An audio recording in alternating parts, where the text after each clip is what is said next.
Uzgoj povrća je posao koji zahtjeva dosta vremena i pažnje, ali nas višestruko nagrađuje sa zdravim i lijepim plodovima. Ukoliko želite da uzgajate biljke provjerene kvalitete i u kontroliranim uslovima bez hemikalija i štetnih tvari, najbolje je da ih uzgojite sami iz sjemena.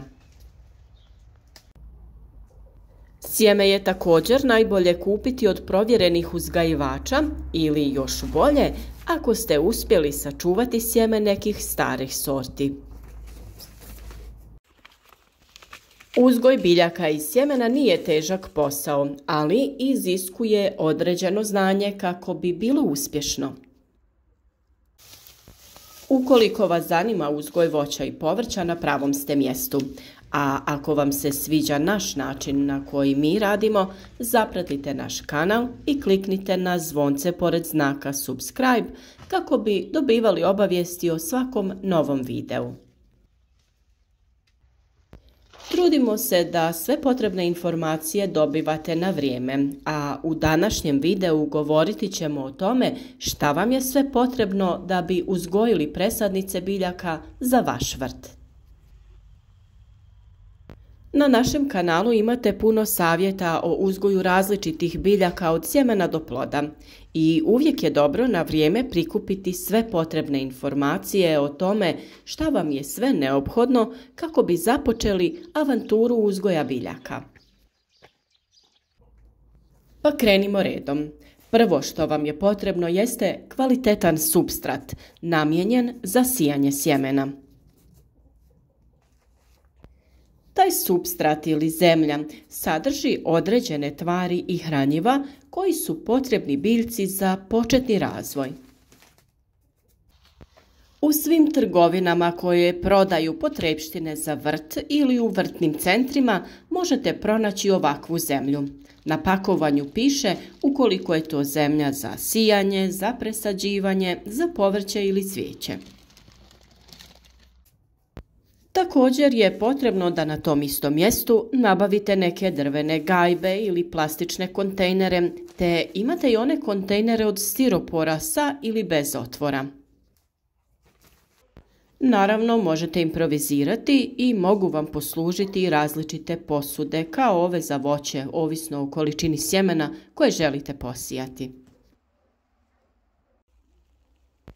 Postoji nekoliko načina za sijanje sjemena i o tome ovisi vrsta ambalaže koju ćete nabaviti. Možete biti skromni i koristiti drvene gajbe u koje ćete na dno staviti najlon. Najlon je potrebno lagano izbušiti kako bi mogao da otiče višak vode.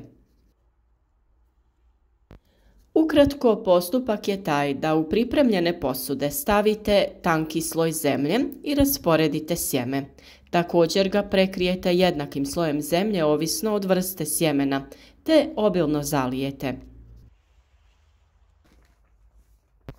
Postoje naravno i namjenski kontejneri od stiropora u koje sijete na isti način. Ono što je bitno napomenuti jeste da sjeme sijano na ovaj način ne smije biti pregusto kako bi biljke kvalitetno napredovale. No u svakom slučaju, ove biljke će, kada razviju prva 2 do 4 lista, morati biti presađene u veće kontejnere ili čašice. Samo tako će se moći dalje pravilno razvijati i biti zdravije. Koristeći ovakve kontejnere za sijanje, štedite na prostoru. A to je vrlo važno jer je potrebno održavati neophodne uslove što se tiče vlage i temperature zraka. To je svakako lakše raditi ako imate manji broj kontejnera i samim tim potrebno je imati manji prostor za čuvanje. Ukoliko raspolažete sa većim prostorom, možete nabaviti i plastične ili kontejnere od stiropora koji imaju pregrade. U tom slučaju se svako sjeme sije u zasebnu rupu i nema potrebe da se kasnije presađuju. No i u tom slučaju presađivanje ovisi o veličini otvora u pojedinom kontejneru. Kod manjih otvora presađivanje je opet potrebno. Ukoliko su rupe u kontejnerima dovoljno velike da biljka razvije kvalitetan korijen, tada presađivanje u veće posude nije potrebno, nego se onda biljka presađuje direktno u tlo na stalno mjesto. U svakom slučaju vi odaberite način na koji vam je lakše raditi i prilagodite to vremenu sa kojim raspolažete. Vrlo je bitan i prostor koji imate kako bi osigurali kvalitetne uslove za razvoj. U slučaju ranog uzgoja presadnica potrebno je osigurati grijani prostor i svjetlost. Na našem kanalu već imate video o tome kako da pripremite malo klijalište za razvoj presadnica iz sjemena.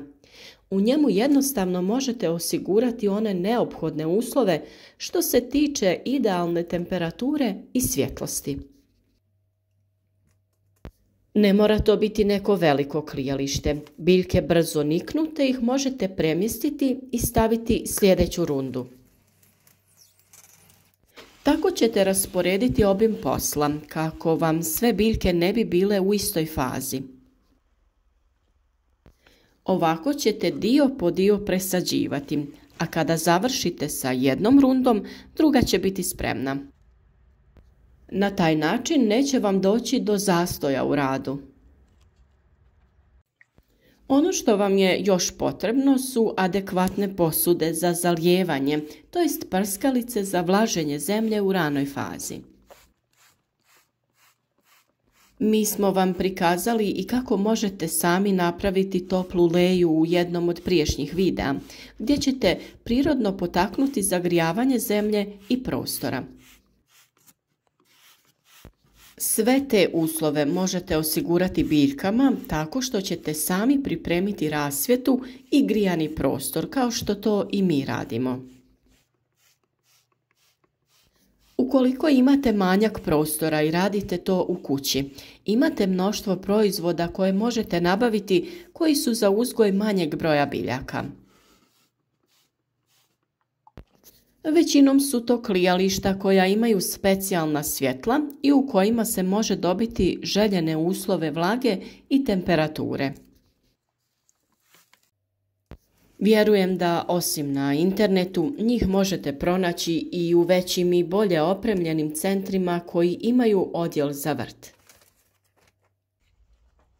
Nakon što su vaše biljke niknule i vrijeme je za presađivanje, biti će vam potrebne određene PVC čašice ili vazne u koje ćete ih presaditi. Za tu namjenu vam također treba namjenski supstrat, ali ovaj put za presadnice.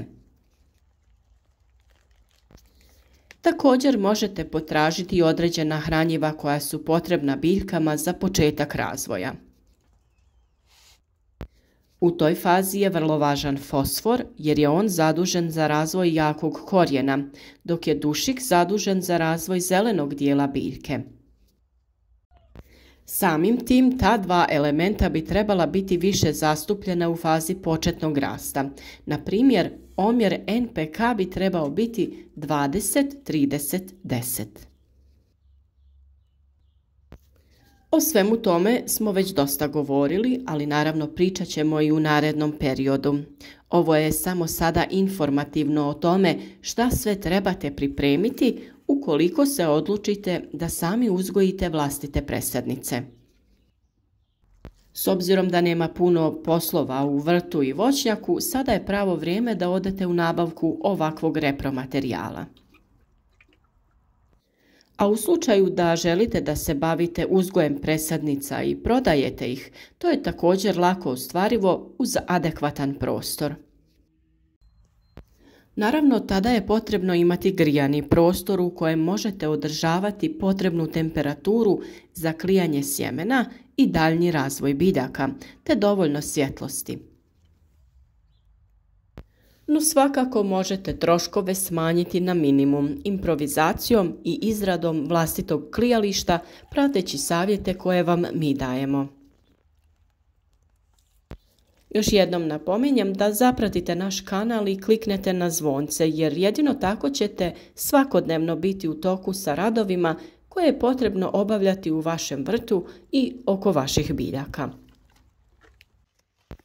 Ukoliko vam se video svidio i bio vam koristan, podijelite ga na društvenim mrežama sa vašim prijateljima kako bi i drugi imali koristi od naših savjeta. A kao i uvijek, u komentarima smo dostupni za sva dodatna pitanja. A uvijek su dobrodošle i preporuke i vaša iskustva koja želite podijeliti kako bi drugima olakšali proces uzgoja presadnica.